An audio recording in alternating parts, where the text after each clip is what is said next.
buntag. Mag-immunisasyon na sa mis bata. Kuyog ni sa miyan ay. Mag-immunisasyon ambot unsaon siya kay ato kay bago pa siyang na inject na sa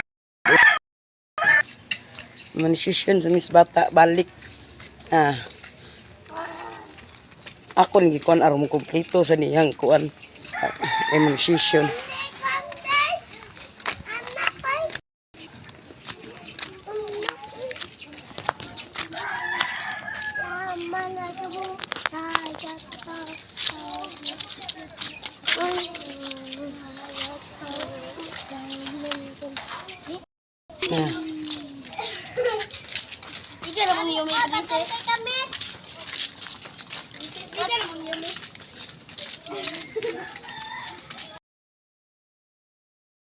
Nice.